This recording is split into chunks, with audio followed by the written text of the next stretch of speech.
Thank you. I think we need to go It's a call to order, the Board of Finance Budget Workshop. And if you would stand and pledge allegiance. I pledge allegiance to the flag. States of America. One nation, God, indivisible, with liberty and justice for all.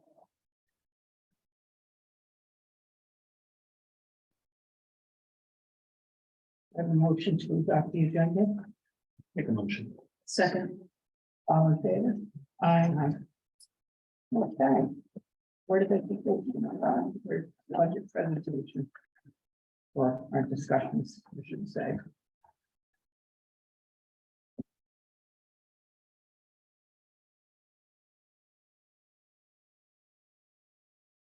You want to start? Questions?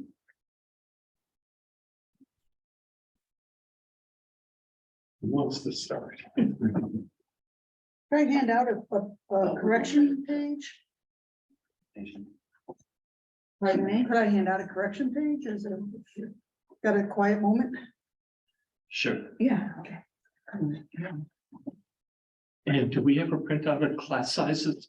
Great.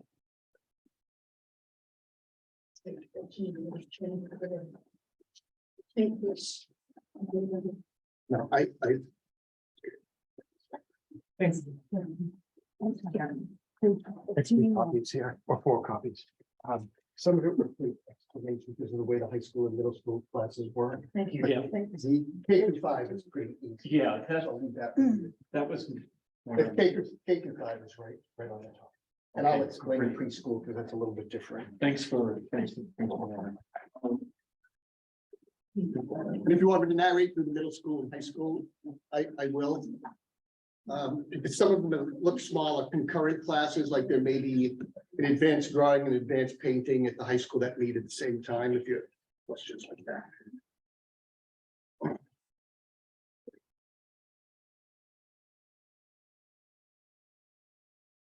What I just handed out, I changed most of the budget book for the changes that the Board of Ed had made, and I had not changed that page, so. Oh, no, this was the same. This is. All right. If you're looking for people to start with questions, I just have 2 quick questions. Yeah, go ahead. Okay? Yeah. All right. 2 easy questions. The Board of Ed, medical and life insurance versus the town. It is approximated at what, about 12% or so, and the town is coming in at 7.1%. Can you explain the difference in what is Sure. being budgeted there? In Karen's original budget book, we budgeted for 12%. Right. We have to have everything ready in January, and at the time they were saying be prepared for up to 12%. Right. Before we handed Karen's book in, the Monday before, we moved it down to 10%. But what I suggested to the board was that since pensions were coming in a little higher, and we had the deficit this year in outplacements, that we take that 130,000, roughly $130,000 difference between 12 and 10. And Karen moved 74,000 of it into classified salary line for interventionist, and 64,000 of it into tuition. Could you run those numbers once? Yes, so we originally budgeted 12% for the state partnership plan. We're on the same plan as the currently as the town. At the time in January, we were given the figure of 12%. Right before the budget was due, our budget was due, end of February, they released information that it would not exceed 10%. So we lowered the medical insurance down to 10. Knowing that we have a deficit this year in classified salaries and in tuition, my suggestion was, and it was 100, looks like it was 139,000. We moved 74,000 to cover 2 interventionists at the high school. and 64,642 to cover additional special ed tuition. Okay, So our budget currently stands at 10%. Now, the town has the advantage of not having to put their budget together to March, and we know that insurance will drop to 7.1%, which is about a $190,000 difference from where we are. 137. That's, No, the Yeah. 7 to 3. The 10 to 12 no, was, no, 10 to 7 is 137. 10 to 7 is 137. Yeah. Okay, so 10 to 7 is 100. you're right. 10 to 7 is 137, yes. I was reading the wrong one. No, I'm totally confused. It's in your budget book. It's in your budget book at 10%. At 10%, And, yes. and everything was corrected in the budget book for the changes that were made For March, in the last Board of Ed meeting in February. But since that time, now we know it's a little bit better. So originally it was Okay. 12, you budgeted 12. we budgeted 12. We Went to 10. submitted a budget with it at 10. Now we know it's gonna be 7.1. It's a difference of 137,000. Okay, so that's an additional difference. Yes. Correct. Okay. Okay. Well, one other thing that jumped out at me was on page 40 of the budget, middle school, gender sexuality alliance stipend.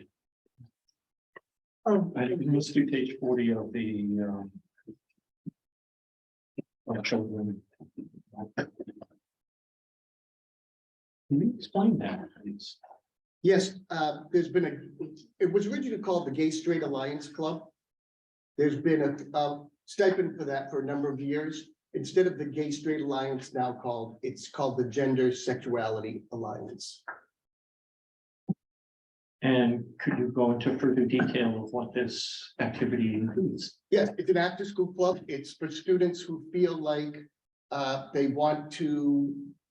have questions about their gender, or they want to support other students.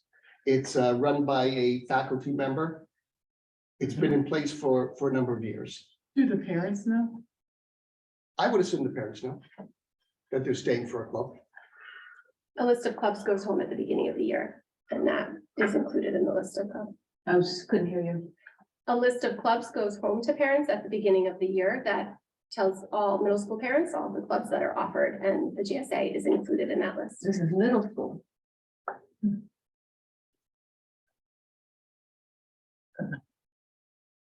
And we have a postage meter lease for 5,000. that's not one lease, it's in every building. I'm sorry. It's not one lease, it's in every building, total of Oh, all of okay. them. That's the total for all of them. Yeah. Okay. I had that's all You're the all questions set. I have at this time. Thank you. Lana? Can you cover life insurance? And what the increase in that is? Sure. The increase is simply that this year's budget is a little too low by about $8,000. So you have to make that up first. And then it's related to our increased staff too. Because it's a flat, tiny percentage per person. Increased staff?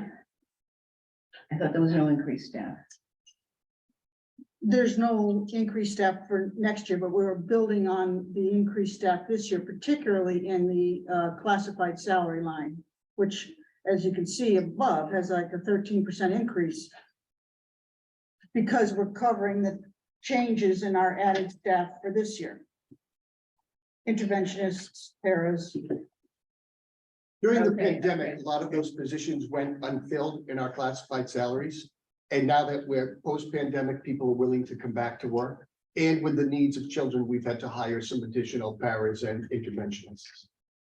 Okay, so that really, the increased staff was this year, not the budget we're working on. now. That is correct. We did plan to have, two additional paras that we put into the two additional interventionists that we put into the high school on the last night that was paid for by our reduction in health insurance and the pension. So if you recall my presentation, we are moving that ABA program now up to the high school.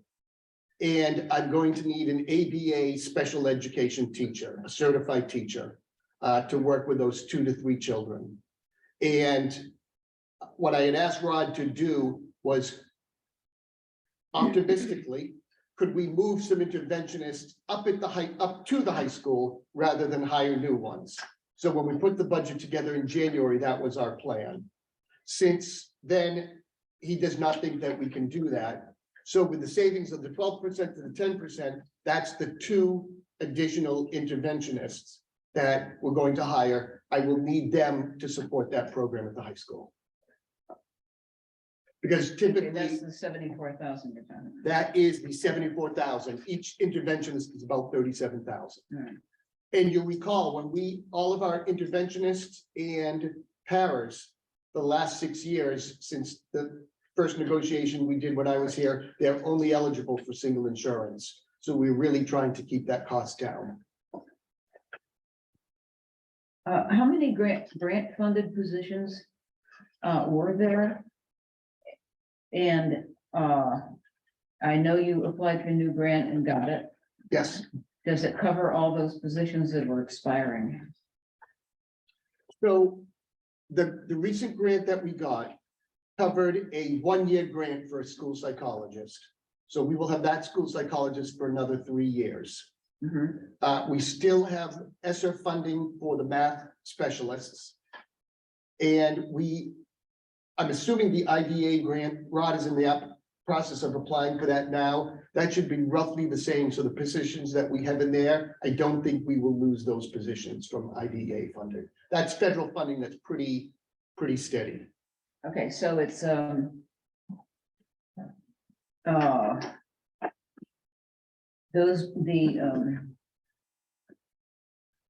those positions that were expiring, you're hoping will be funded by grants. Which position? There was only one position that we were absolutely sure was expiring, that school Yeah, psychologist position. psychologist. And we do have that covered now for the next 3 years. Okay, It works 100%, year 3, it's 70%. okay. All right, But we will not lose any positions this year. okay, because the grants are continued until when? How long? The IDA grant is renewable every year, basically, and we've been funded pretty consistently with All that. right, That's a pretty reliable source of funding. And I know, Karen, we move around some of the things, but typically it covers a couple of paras and you know, what exactly you have in there this year? The IDA, 1 para and 1 interventionist. We'll send you that. that's all right. I think I have the gist. How many students are in RAM now? I believe we have 2 this semester. They did not have a lot of openings. So they had, initially it was going to be 0 because they were only offering 1 section of it. They had a turnover in staff. They were able to hire new staff, but they were only gonna have that person teach the 1 section of the manufacturing lab. We do all the prerequisite courses and then they do the lab experience at RAM. Yeah, So initially they told us 0. I think that they opened it up after enrollment, so we have 2 students there. and the Goodwin, The good one, we have not heard exactly. We're hoping because it's new, we could get up to 5. It's going to become very popular very quickly. mhm, They're only allowing 30 students and 15 of them have to be from Hartford, have to be what? from the city of Hartford. Oh, okay, So because it's new and we've been talking to them, they think they can guarantee spots for us. They're hoping to increase it from 30 to 60 to as many as 90. They've got that beautiful facility there now. I don't know if you've driven by on Route 2. yes. That last building there, all inside is a manufacturing center. So, in the same light, may I continue? Chairman? I wanted to ask about opportunities for the AP classes. And I know, you know, your chart showed that you have a lot of children taking those classes, a lot of children taking the exams. But on the other hand, not that many, there's a disparity between those kids and when they actually go on to college. Yeah, we saw, it was fascinating, and I'll refer you to the page if you've got this book. 9, 10, 8, 9, and 10 in there. I think that sounds about right. So if you look at page 8, you saw during the pandemic, our number of students taking college prep courses, and in our case, it's the AP courses, actually went up. So 93% of students in grade 11 took at least 2 AP courses. That's a pretty nice number to have. But at the same time, the number enrolling in college during the pandemic dropped from 78% to 70%. I think there's a number of things at issue. I don't think the more AP courses kids take, the less likely they'll go to college. I think what it is students are really questioning the cost of college and whether it's the right thing for them to do at this point. Now, this is just those that go on immediately after they graduate or sometime in the year after they graduate. We're seeing more students choose the free community college option. And I wouldn't be surprised if, you know, based on the economy, that number continues to flutter in the 70s. We do have a brand new guidance department. One of them was an admissions officer at a college. We had 2 resignations in our guidance department last year. One of them is an admissions officer in a college. It was previous to being our guidance counselor. So I'm kind of fascinated to see, we're bringing the students to a college fair this week, all the juniors. I'm kind of fascinated to see what our numbers will be post-pandemic. But it's why I want to make sure that we don't, you know, that we don't hold back on opportunities like Goodwin College and RAM for students who may be looking to go right into the workforce. So in that same light, are there those same opportunities, kids who go to Goodwin, kids might go to Middlesex?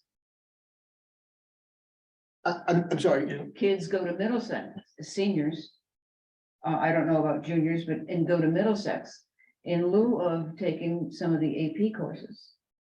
Take classes at Middlesex Community College. Well, some what we're trying to do as well, some of our courses are what's the word I'm looking for, Mary? Articulated with Middlesex Community College courses. So our teachers teach them and they get Middlesex credit for them. Okay. So would there be a savings if they went directly to Middlesex? No, it's actually more money to take the course. Well, it depends on the college. We're also articulating with University of Connecticut for some courses. So our teachers would teach them, they get UConn credit.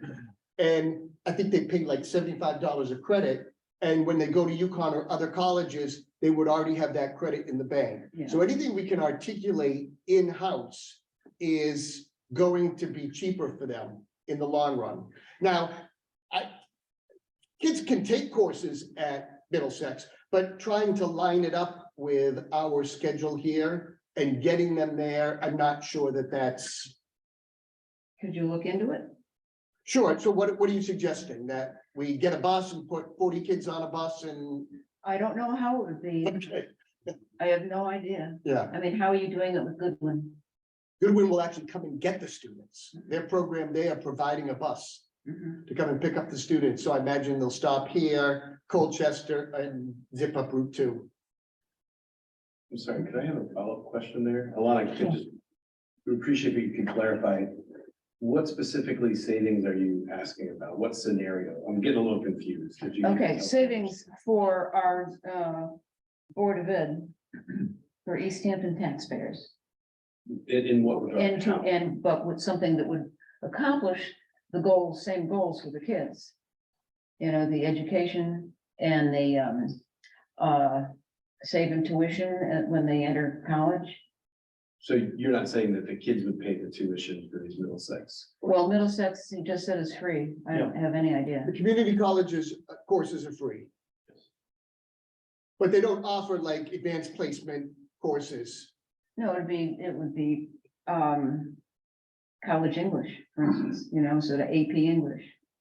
College history instead of AP history. Sure, I can't guarantee that the kids who want to take an AP course would choose a Middlesex course. Simply because the colleges are looking for AP courses, because they can compare AP courses across the country because everybody's doing the same curriculum and taking the same test.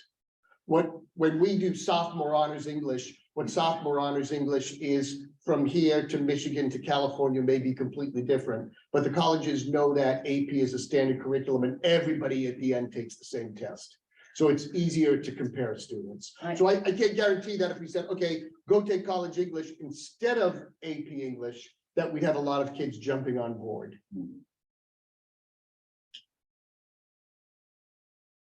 I don't know.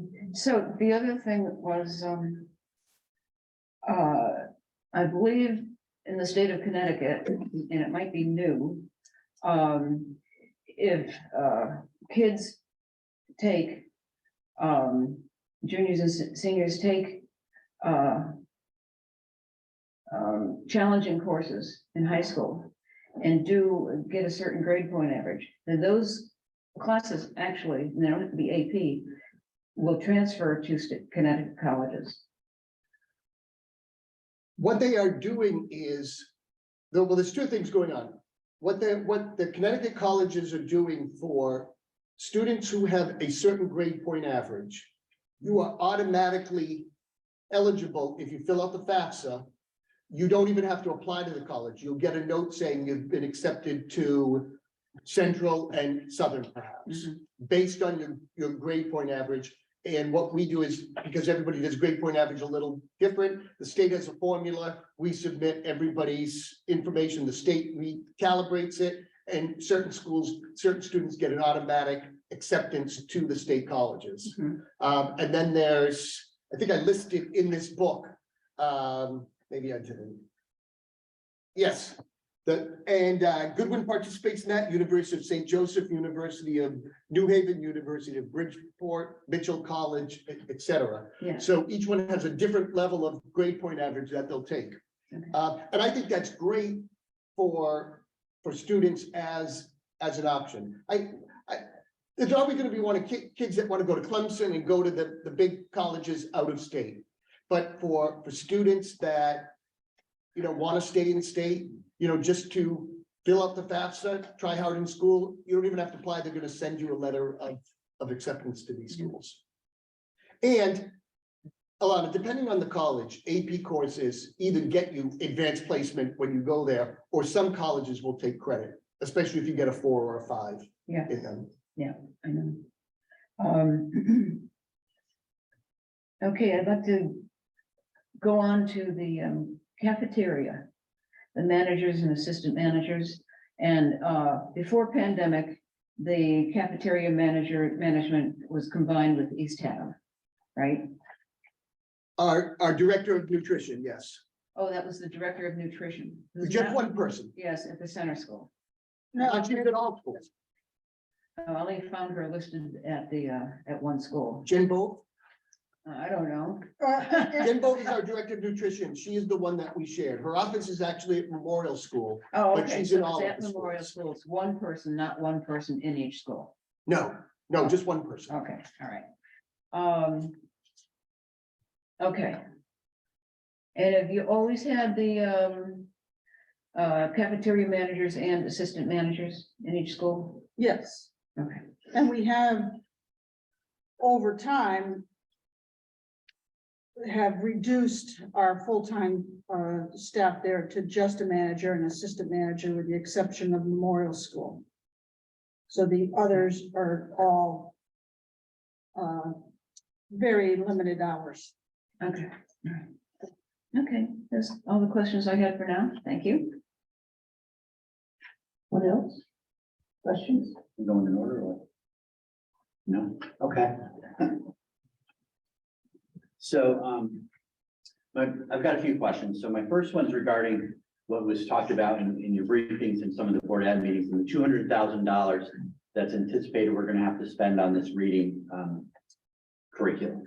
So That's kind of a rough rough estimate, understood, estimate, right? and, you know, I can't put solid numbers because each of the 5 to 6 that we get to choose from will be different course. prices. I'm estimating based on what other districts are paying, it could be anywhere from 150 to 200,000. So my question is, how much does it cost us for our curriculum now? What, you know, is this a significant difference? And how long, when we pay the 200,000 and get this curriculum, how long is that good for, I guess, or is it? So it's kind of going back to the basal readers, the hard copy books. There would likely be workbooks. Yeah, there would With be them? consumable components annually, but the list, your question about how long it would it be good for? There would be components that have to be refreshed annually that are consumable for students, but at a much lower rate. The approved programs, what the state has said, the State Department of Education to this point, is that they won't be changing that list until 2027. So there could be future updates, but and that message is the most recent information that we Potentially have. in 2027, the program we select comes off the list. And now you get to pick from this, new Another. group, right? I mean, I'm being cynical, I understand, but Oh, be simple. working in state government for 30 years, I'm cynical. Yeah. So. I think with that's a how they possibility. operate.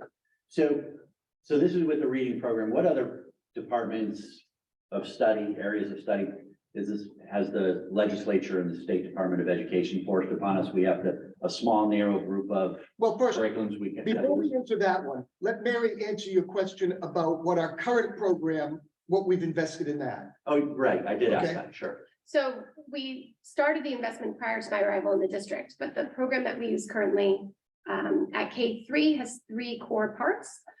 Units of study that required investment in terms of classroom libraries and the teacher resources. They don't have annual consumable components. Between the initial teacher purchase and the associated classroom libraries, that was probably about $100,000 over time, I would say. The classroom libraries continue to be valuable to us and a resource that students will use. So that's not a lost investment. The teacher manuals were actually a very low portion of that overall cost.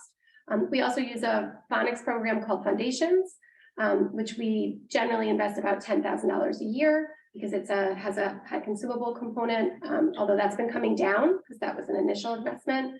And then the Heggerty Phonemic Awareness Program, and that was maybe $2,000, very small investment. So that's the historic investment to this time, but that's been, I would say, over 10 to 15 years. Sure. Okay, so what other departments and areas of study does the government force us to choose a narrow group of curriculums from? Reading is the first one. It's the first one. I'm glad you said first one. So when it comes time to pick the one of the 7, who's making that decision? Does our Board of Ed get to have input? Yes. Are they gonna, okay, So what our hope is, we put $20,000 in the budget to pilot a couple different ones. So we'll let Mary pick a couple that she thinks are most appropriate. We've already taken a group of teachers to see all 6 of them and kind of spend a day thumbing through them and looking at the materials. I think Mary's gonna pick a couple. We'll have 1 or 2 classes in each grade, pilot them probably before the end of the year, one that we're really leaning towards. All the teachers will get to pilot a unit. Mary will bring that recommendation to the board with the teachers and make a recommendation. We have sample materials. So when we get to that point, they would be available to any member of the public to view. And it's a committee that's helping to narrow down from 7 to those that will pilot. So it's classroom teachers, administration, and our reading specialists. what's your overall satisfaction with the program we have now? I think the Heggerty Phonemic Awareness and Foundations Phonics program, the teachers have high confidence in, and they have seen a strong impact in student performance. The change to these new reading programs comes out of a body of research referred to as the science of reading. Globally, it's referred to that way. And I think there are aspects of that research, which is, some of it is it reinforces existing research, but it's based on brain research that's relatively new. And I think our teachers feel that that research informs their practice and makes them want to look at the new programming, particularly in the areas of reading comprehension and content-based reading. So there's aspects they're happy with and aspects that they think are due for review. So in addition to the investment in the curriculum, are we gonna have to invest in teacher and instructor training? Yes, Any idea how much that might be?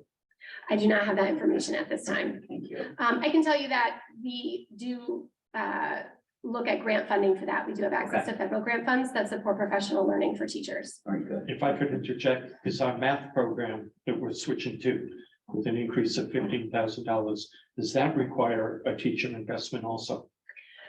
It will, but relatively small, because in the case of K3 reading, we're talking about more like 23 to 25 teachers, whereas our middle school math program is only 4 teachers. And we've already started that process of piloting materials for that program. So the teachers are already underway. And that's one of the strongest job embedded professional learning, where the teachers are using the resources in their classroom with their students, is considered the most powerful way for them to learn. And the math specialist at the middle school, we've connected her with a lot of free professional learning, and she is coaching them through that.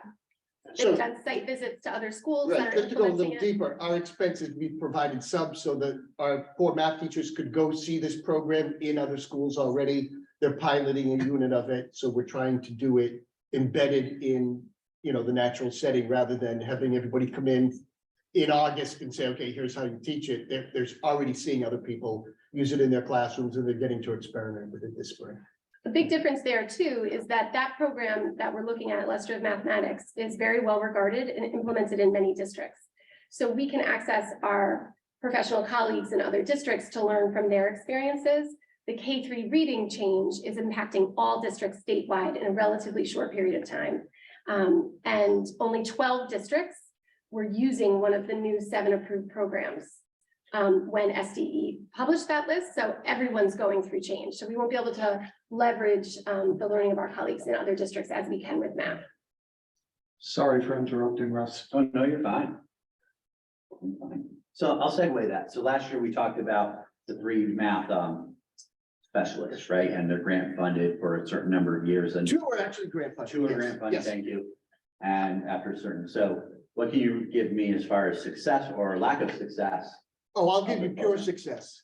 Let me turn it over to Mary. I Thank have a you. handout for you, so I'll just pass this out quickly to everyone, just so you can see the numbers as I talk about them. Give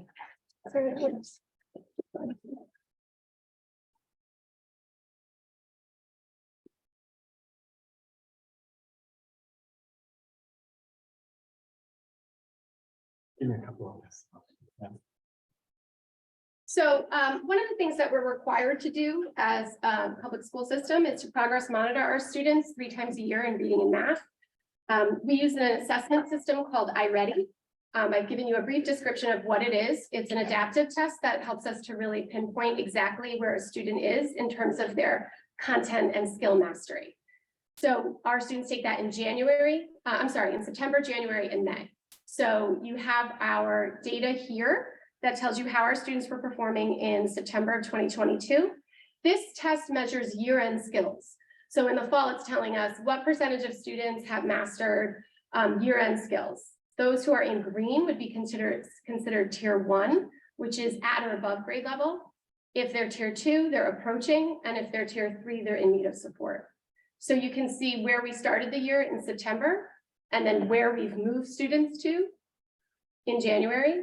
And again, we would anticipate continued growth on these assessments, given that they'll take them again in May, and some of the content they're being assessed on, they haven't even been taught yet.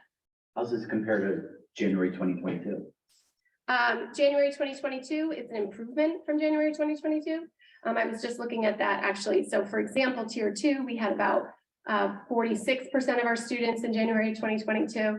And so we've seen incremental improvements year over year as we come out of the COVID interruptions. Thank you on that. My next question.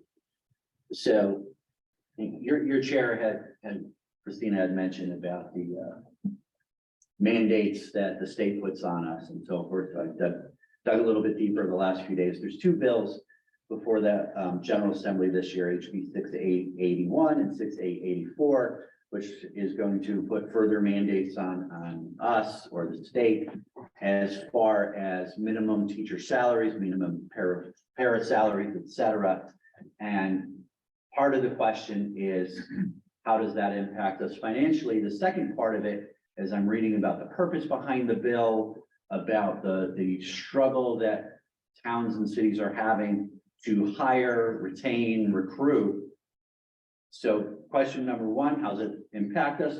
Question number two, are we having those problems? So let me start with two, because the answer is, our salaries compared to cities, urban places, Mhm. even some of the towns around us are fairly decent. Mhm. So we don't find that teachers are leaving to go to greener pastures. It also makes for a pretty competitive pool when we're hiring. Let's talk about the impact of that bill. All of us believe that teachers should be paid well. Mhm. So let's say that went into effect, and this is a bill that's mainly being pushed by the Connecticut Education Association. Yes. And what they're asking for is like a starting salary of about 65,000. Our bachelor starting salary is pretty close to a lot of the state, because over the last two negotiations, we've added 2 steps at the bottom. So for example, people used to come in and it only took 10 steps to get to the top. Now with the 2 steps at the bottom, it takes 12 Correct, steps to right. get to the top. So even the people that we might hire with 3 years of experience, it's still, instead of taking 7, it's taking them 9. So it's benefiting us all around. So it would not have immediate effect, because most of the people, we didn't hire a lot of new teachers last year. Most of our people are already into what would be the minimum. But picture yourself on the negotiations I know. committee. If we give our new teachers, say that all new teachers have, and our staff starting salary for bachelors is 49,932 this year. And if they bump it to 65, which is now where we are at step 7, if you bump them up, the top step teachers are going to say, well, wait a minute. Instead of just doing this, you got to do this. So it's a slippery slope. I may be retired before you see the full impact, but Well, wait till you get your 30% raise. oh, yes. Yeah, I'm not in any union, so I don't benefit from that necessarily, and I'm not complaining about what this town pays, believe me. Look, we all know that salaries of our staff are about 80% of this budget. Mhm. To drastically increase teachers' salaries at this point, I think it's a great idea, but if the state's not gonna pay for it, then asking towns to take this on right now is a very slippery slope.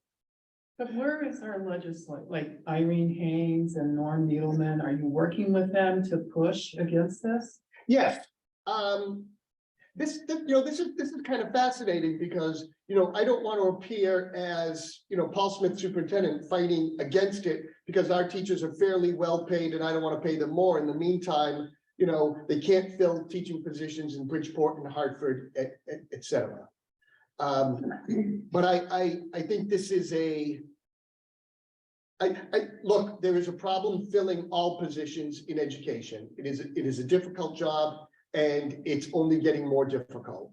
You heard me talk about children's needs and it is exhausting. I even said to you, not only is it cost intensive, it's staff intensive and time intensive, and our teachers feel that. We've seen this before.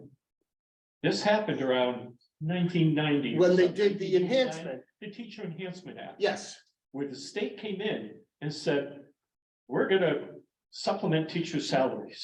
yes. And our state representative at the time, Dean Markham, stood up and said, it's only 3 years that they're gonna do it, but they're gonna continue it. I can't see them ever stopping it. Year 3, towns were left holding the bag. we've seen this before. Right, and you know, if you go to the link you sent me, please send to you know, your fellow members, and I'll share, I think I might have shared it with the board already. If I didn't, I will. But you can kind of see the charts of, you know, where these are like the first half of towns, and Right. until you reach green, all these steps, your teachers aren't at what they would be asking for. I don't know how we would pay for it. I don't know how the state plans to pay for it. Now, I did hear Kate Diaz. I was traveling between schools today, and I just happened to have talk radio on, and she said that the legislators are committing to 600 million over 3 years, or 200 million a year to put towards this. Three I'm years. not sure that's enough, even Right. 200 million, to get everybody in the state up to that minimum point. And to your point, I mean, this isn't necessarily about do teachers deserve it or not. Everybody deserves a raise. And I mean, there's people, hardworking police officers deserve a raise, our maintenance people. You know, maybe everybody but me. I don't know. You deserve it. So I'll talk to my boss. But it is a slippery slope. So if our entry level is 50K and it's going to 65, that's 30%. And to your point, because as a state employee and as a manager, I've dealt with this because I was not unionized, and my unionized people were getting raises to the point where, wait a minute, they're now about to make more than me, and one now does. And so we want ours now, right? And so everybody started to get their raises, and at 30%, it's unsustainable. I was gonna say that. To the point where they think they're doing good by taking care of these teachers, but really what's gonna happen is at some point, towns, whether it's this one or not, are gonna lay off teachers to pay for the ones that they have, or other staff, right? You know, whether it's, you know, IT personnel or administrative staff, because the money has to come from somewhere. And it is a little bit nerve wracking. So I appreciate you giving me that Yeah, you know, information. and Russ, look, I think we have great teachers in We this do. district. We're hiring wonderful teachers. We get, you know, for what the conditions here are good, Mhm. and we get good teachers. And I think, you know, the average teacher doesn't realize that they have a pretty good package of sick time and personal Mhm. time. A benefits package that, you know, the entire town has. The health insurance alone is a $32,000 package. They pay 20%. They put into their own pension and get a nice pension from the teacher's retirement, state teacher's retirement. So that, you know, I think if they look at everything over time, it's a good career. Oh, yeah. It's one of, I think, the regrets I have actually when I see where I could have been. But anyways, my mother was a school teacher. Second career, Russ, we'll have you meet with Mary There you and go. we'll line Might you up do with it. of One of course, I the- saw Matt donated one a of the- bunch of very complicated textbooks. We might recruit him as a math teacher or a science teacher. Although I did see his wife's name written inside one of them. One of the best experiences of my military career was teaching at West Point Yeah. for a semester. It Yeah. was wonderful, and you get great satisfaction at seeing these people succeed. Yeah. So, but just, you know, the soapbox for a minute, you know, whether it's the mandatory reading curriculum, whether it's the mandatory raises being pushed by the General Assembly and State Department of Education, it just gives me this feeling they do good work, you meet a lot and you have a lot of input. Why do we have them? If they're just gonna tell us what we have to do? Why do we have a director of curriculum if they're just gonna tell you what curriculum to use, or a superintendent? And no, again, no offense, you are all doing great work, but it's frustrating and it binds our hands. And so if there are cities that are having struggles hiring and recruiting or whatever, then that needs to be addressed at that town to see what's going on, because it might not always be about money. It could be about the community. It could be about the environment. Who knows what? So, all right, off that soapbox. Back to the I budget. usually don't do that, but I wanted to this time. But we talked about that. We talked about that. The last thing I want to talk about is IT. And again, so I take a look at your guys' capital request and it's significant again. I just, you know, Deb and I especially are taking an interest in this as far as the services townwide, and we've got some feedback from Dave and Jeff and regarding, you know, what's going on in the town level and you know, the Board of Education, but how difficult and challenged is it for your staff to provide us some basic information on what you have and where it's at and how it's being used? If we wanted to take a deeper dive analysis into looking for process improvement, You mean what equipment they have? Yeah. Well, we like gave, who has what laptop, who has what desktop, who has what There's- software And hardware. and hardware, you know, where are the servers, you know, things like that. How difficult would that be? well, I think it's time intensive if I ask my director of technology to list Mhm. serial numbers of computers and kids' Chromebooks and things like that. I'd rather he did the tasks at hand. Can you give me a sense of what you're looking for? I mean, typically, every teacher has a laptop. Every student has a Sure. Chromebook. So we went through this at the state level and so our IT department, you know, does know. Because we make people sign for the laptops, we make them sign for the projectors, et cetera. So there is a roster and inventory that's, you know, a few mouse clicks away to provide, you know, and then maybe some bigger end items that might not be on an immediate list, servers, et cetera. And you're not talking as much equipment, but. So I'm just looking, do they maintain an inventory of where things are? And life cycle management, so, you know, these folks have laptops that are 5 years old. Yes. Have Yes. laptops that are The 2 years laptops old. we're getting this year, I believe, are replacing high school laptops that are middle school teacher Middle school. laptops. Yes. Yeah, he's got a good sense, but if you want like serial numbers and No, things I don't like want that, serial, no. but It's more high level, like. Yeah. Hardware, software, what's on each of the Chromebooks or, you know, sure. He could give you a sense of what's on Chromebooks. Now, keep in mind, Chromebooks are mainly web-based. Yeah. So Right. there's really not a lot of software on the Chromebooks. but like our network, that the Board of Ed uses, you know, where are there synergies that we could use in process improvement between town and Board of Ed? because I've had some concerns, and one was regarding the cybersecurity breach last year. Sure. Without, you know, saying who said what, but one of the responses that we got is that we didn't put multi-factor authentication on the system, because it was just too time consuming. And that's not a good enough answer for me, right? And so we're just. Yeah. I'm You know, to be curious perfectly about it. honest, I mean, Rich Fielding is an outstanding talent. He lives in this town. He's committed to helping the town. None of this is about people. not No, doing no, their no, job. no. I guess my suggestion is, I have 3 staff members Mhm. and a person in the high school library who oversees high school Chromebooks. The town has 1 person. Combining them, you're not gonna get any benefit. Both departments are overtaxed. My suggestion would be hire 1 more person. Let Rich be director for the entire district and put people where they're That could be needed when they're an answer. needed. That's right. But I don't think you can put Rich in charge of the whole town and say, okay, you're in charge of the whole town, deploy your 2 people and the town person. They're already overwhelmed. Mhm.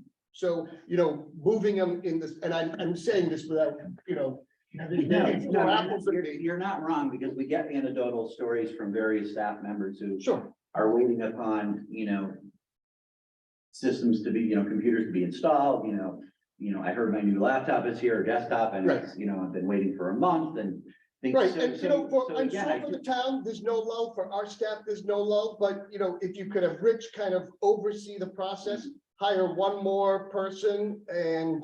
All right, You know, you can put them at 94 Main as well, and we deploy them as they're needed. Why aren't they in the schools? They are in the schools.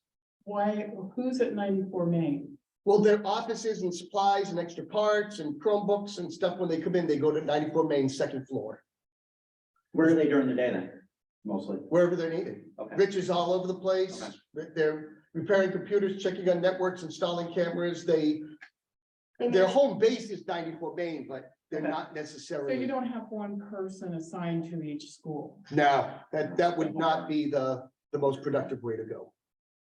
Not that, but I want to kind of Yeah. slow this down a little bit. And Paul, would it be beneficial for your director to be part of the committee? I think And I so. think it's just once a month that we can get, you know, Sure. his input, Mhm. because he's in the grind Yeah. day in and day out, and I think it's probably a better resource to kind of get us where we're going. He can Yeah. answer the direct questions. We're not going through someone to get the answers. Yeah. So you wouldn't have a problem. Yeah, and Deb, I didn't mean to cut you off, but it's, you know, if they're installing projectors and things, you know, it's a two-person job, basically, so they're going right where the work is. It doesn't mean that they won't drive to a building that needs something. I think sometimes when we talk about process improvement, especially in government, we get nervous about like, oh, we're looking to lay people off. Or we're making assumption Yeah. people aren't working. I think it's quite the opposite. Yeah. And that's what we realized at the state level, because everybody was farmed out to an agency and didn't work centrally. Correct. So when there was a greater need on a short-term basis somewhere else, it was painful trying to get help. And, you know, so we recognized there was a greater need, and they have hired new staff. There are more of them now as opposed to less. And so we've And- got the central operating out Correct. at 94 Main, but they are not, you know, having lunch meetings and parties and breakfast over there. Right. They're out all the time. And it gets easier to predict budget too, because I'm frustrated that what I think, at least my opinion, should probably be in your operating budget seems to be in capital all the time. And, you know, we can't exist now without IT support to do anything anymore. And. Right, well, we you know, did move the Chromebooks. You did, that's right. Ultimately, we should move the teacher laptops. Yep. But, you know, I can't do it at, you know, okay, your percentage increase this year is just the laptops. You're Right. gonna see a bump like you did the year of the Right, Chromebooks. right. So, you know, when you're asking for any capital, it seems like it's a special request, a special. You know, this is a unique need when it's really recurring every year, and we'll probably see it in capital every year unless. Well, you're, we for do it example, they did the middle school That's right. projectors last year. The capital committee approved the memorial school projectors this year. So I think Rich has really worked to develop a 4 or 5 year plan. But, you know, if 60% of one of the years gets cuts out, you know, then there's not really a 5 year. plan Right, anymore. that's right. And, you know, I think the capital committee has been good, you know, giving, you know, and what you guys have been requesting, but you never know. And then a fiscally like, yeah, we're cutting capital this year, right? And then all of a sudden, that whole life cycle management gets thrown off a year or two or more. All right. Last question, just kind of incidental. How's the reception been to the ASOs, the security officers at the school? It's been very good. It's been very good. I think that, you know, we had the advantage of getting very qualified people. 2 of them were retired police officers. One had literally just retired. The other had retired a year ago, so people already knew them. They already knew the town. They knew some of the kids. The other person we hired was a school resource officer in Windsor. They're all comfortable with kids. I think they're happy. I think our staff is happy. I apologize, I missed one of my questions. There's one too. So we already talked about the classified salaries.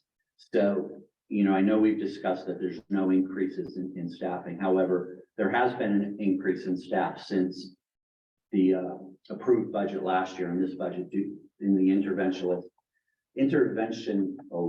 and special ed paraprofessionals. You know, and that's, you've talked about that. And, you know, again, a mandate, a requirement, understood. And because I see that as really probably the biggest chunk of that 6% is in the classified salaries, what's driving that number. So how many people, how many individuals is that? How many did you have to hire in between the approved budget last year and now? That's, what is that, you know? You've got change of, for example, interventionalists change from 23 to 24, 372,000. So how many people did you have to hire? Because. Four, thank you. That's my last.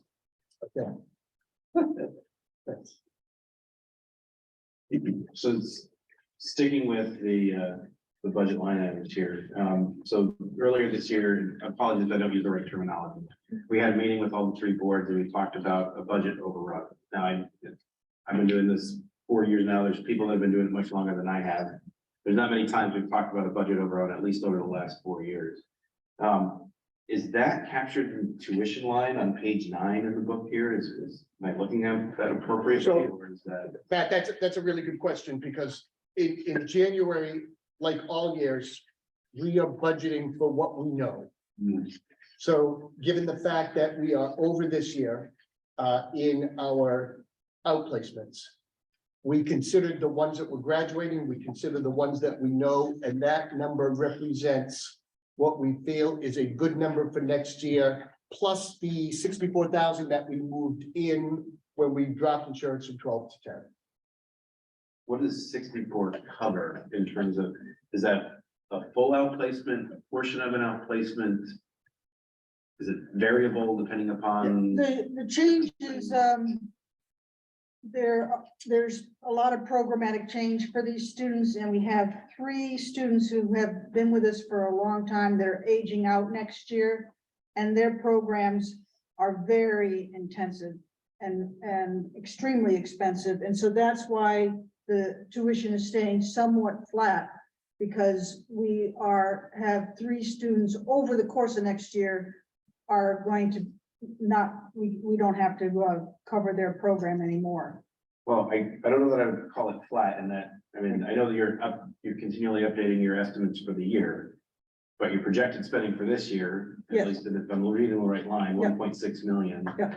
And the budget for next year is 1.26, right? So. Yeah. It's really a reduction over realized risk for this year. And we think that because of this logic that you're walking us through, that's a logical number going forward because of. The things It that are- was a few months ago. It was our best estimate in January and updated for as much as we could afford to with the changes at the end of February. But there remains a lot of potential uncertainty and unpredictability for students right now.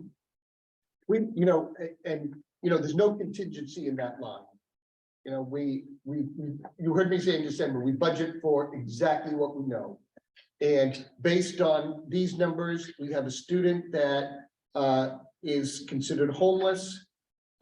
We have to pay for them at this point. We have a couple students that are graduating, so we're looking at every contingency, or I don't want to use contingency. We're looking at every possibility, and we've come up with a number. It is a risky number, and this is the first time we've been in a deficit since I've been here. We've been very fortunate. We've had consistently 8-7 outplacements, and this year we've gone to 13. And these are not just, okay, let's outplace the student. There is a process for all students with special needs go from a classroom to a more self-contained program to our intensive in-school programs. And when they can't function in there for their own safety or the safety of other students or the staff that work in there, then we have to outplace them. And we've been very fortunate that our outplacements have stayed steady at 8 for a number of years. This year, they've gone to 13. Now, when we sat here last January, we were comfortable with the number that we have. But when we design a budget without contingency, some years we're going to do great, other years we're going to find ourselves in the situation that we are in this year. Thank you. You mentioned earlier the projectors. Are those all installed in the middle school at this point? There are 2 that have not been installed. I think one of them, we're concerned about the roof leaking over it. As you're aware, we're working to replace the school roof. From what I understand from Rich, one of them is in a location that tends to leak. The other is there's not a good access to it, so we've got to do some electrical and drop lines, et cetera. But all the others have been installed. That's all that I have for right now. Thank you. Yeah. On page 33 of our children are priority with the per pupil expenditure, for, 21, 22. Yes, Do you have a projection for this budget, the way it sits right now, and what your, Yeah, it would- spending is? it would be a guess because the state kind of gives us this figure after they charge everything to us. So I don't have 22, 23. We won't get that until probably September of next year, what the state considered our per pupil expenditure to be. So these are the nearest funds we have to compare. 21, 22 is the last figure that's been published by the state. Well, I have a story to tell you. I was down in North Carolina last holiday. And I opened the laptop and I was looking at real estate. And I saw a lot of nice houses. Fairly reasonable. But down to the bottom of the page, and it rated the educational system down there. And it was a national rating agency. Every town, this was Salisbury, North Carolina, by the way, which is not a poor town. I looked at a couple outside of Salisbury. And I looked down there and it had the ratings of the schools in Salisbury. And when I was in other towns, I looked at those ratings too. You know what they were? 3 out of 10. They don't spend any goddamn money on their kids. And if they do, it's the people that got a good buck in their wallet and they send their kids to private. And when it comes to their budget, they don't give a damn about their kids. So that's what I got in my mind. The one other thing I'll say is a famous Republican, Abraham Lincoln. One of his quotes were, "I walk slow, but I don't walk backwards." That's what I'm concerned about right here with this budget. I don't want to walk backwards. That's my comment.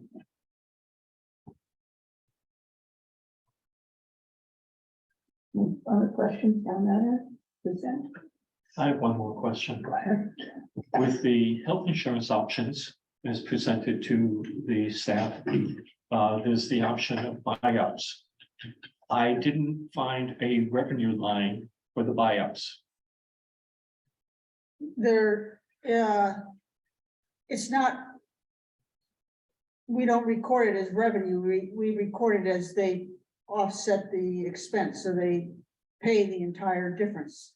And there's only one person that is taking the insurance and paying for a buyout, but it's netted against their salary. Okay, so we don't see that in the budget line. You see it in the reduced insurance expense. All right, Is that the same way that the special revenue fund for the pay for play is reflected in the budget as it reduced stipends, et cetera, for, That's its own separate fund. And well, I guess the question is, and you would answer this, but I was wondering how it was reflected in the budget. We have pay for play, it's funneled through that special revenue fund. So, and how is that allotted toward stipends and transportation and all that? Because those things are in the budget. correct, the stipends make up the majority of the cost of the program, and that is 100% always been in our operating budget. And we put in the separate fund, special revenue fund, where the income goes, most of the transportation and most of the referee cost. So as much as we can, we put the transportation and referee cost against the what the students pay for the program.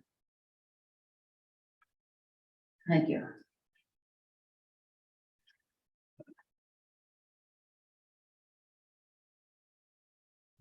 I have a question. Where are we at with the deficit from this year?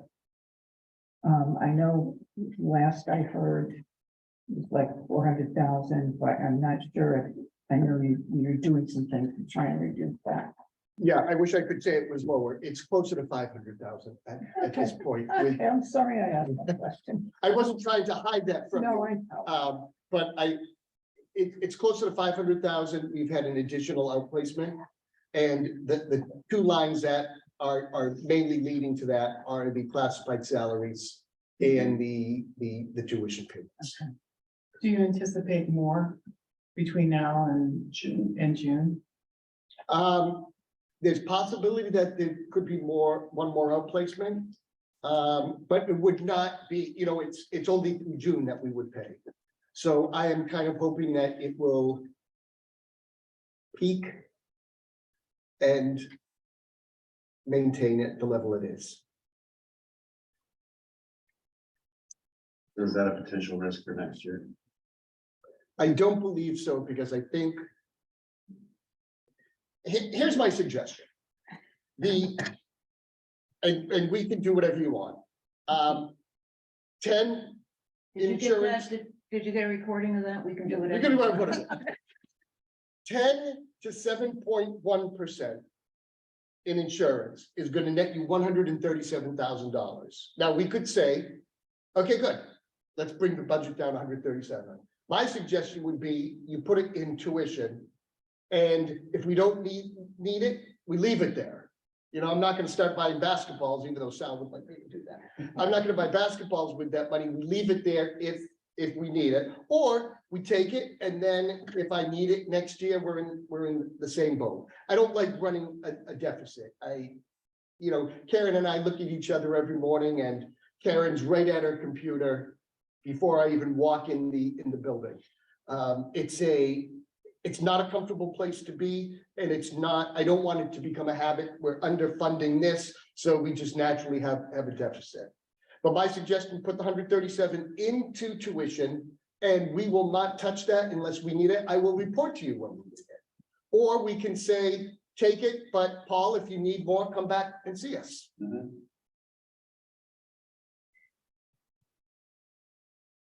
I have a question on capital, the automobile that you're looking for. Yeah. I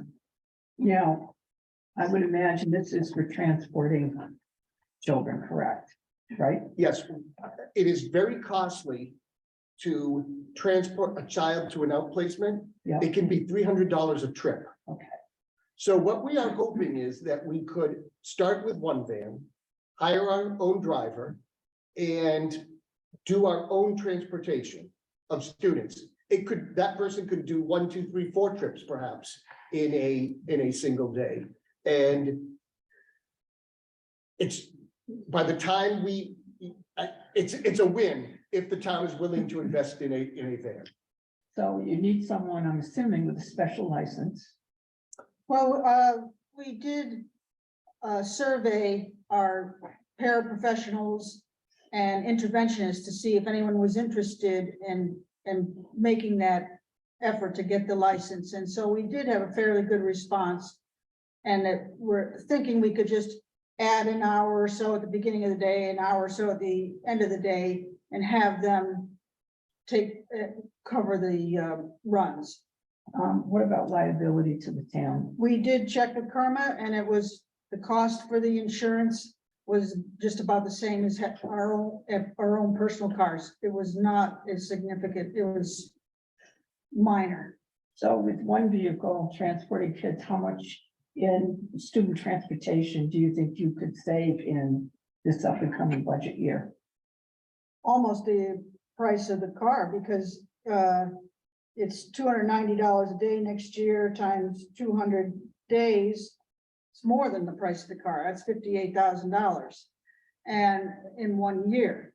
But we weren't going to try to sign up to do a full run right away. We were also, where we have trouble getting vans is when they compete with the morning and afternoon. So we also are trying some programs run in the middle of the day so that it's very competitive with the dismissal of the middle school. And so it cost us even more just to get a very short run that competes right at 2 o'clock in the afternoon, so that we could cover some things that would support our students and save money. It also could be used. Number of people were willing to, who know the students' needs, were willing to get the license and potentially also help with, school avoidance if we had a driver, and then, social worker and other staff could go to the house and encourage the child to come to school today and, do those sort of things as well. So we had a lot of ideas for the use of it, and it would be very cost effective immediately because we're paying so much per day Right. for vehicles.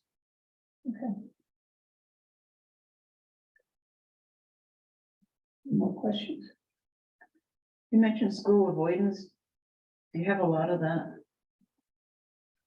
Perennial absenteeism. The state calls it chronic absenteeism. And this, I think in my booklet here, if you turn to, Yeah,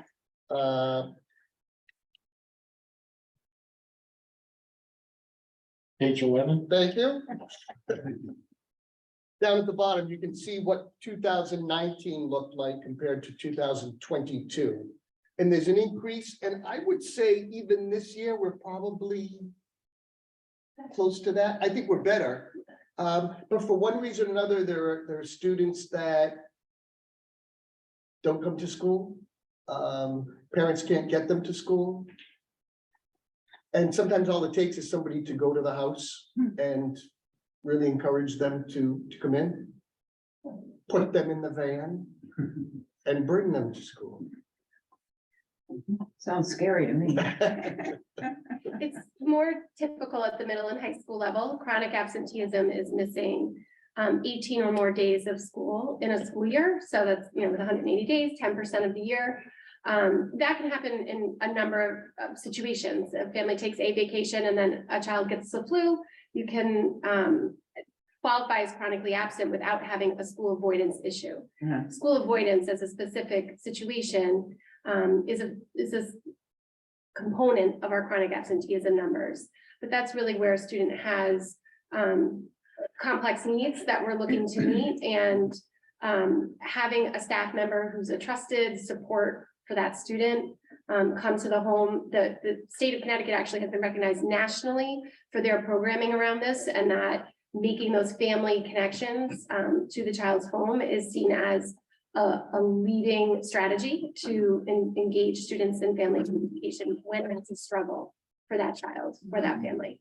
So it's a subset of chronic absenteeism, I would say, and it requires a skilled response. Yes, yeah, I'm familiar. Thank you.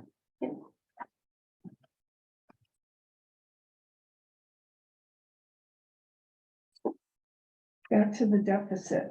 So how do you think that's gonna be handled?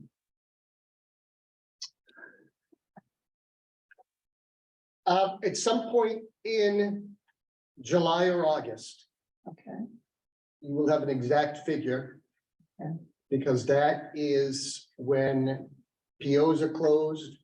A lot of the outplacements, a lot of magnet schools don't send their bills until after the fiscal year is over, but we still have to draw down. We close out POs and open POs, we get a little money back. They won't overspend them. So it's hard for me to give you an exact figure. I will assume that sometime over the summer or in the early fall, I will have to uncomfortably approach the Board of Finance, give you a final number and ask for an additional appropriation. okay. Now, can that be handled as a one-time expense, as Jeff's told you, rather than we pump up your beginning balance for the following year with an extra 500,000 in it, or whatever it turns out to be?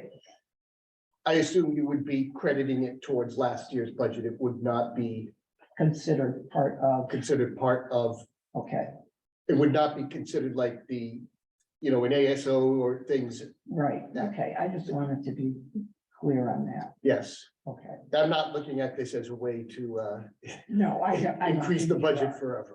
No, I just, But I'm not the one perhaps to answer that. I don't know if Well, I mean, it would be an additional appropriation to fiscal year 2023. So their original budget, which has already been amended and increased by $85,000, would get amended again and increased by the request to cover the deficit. okay, but that would be the only impact, Right. okay. Any other questions?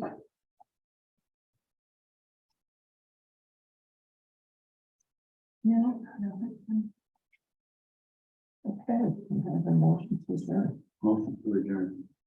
Second. All in favor? Aye. Okay. Oh, Do we have any? Capital?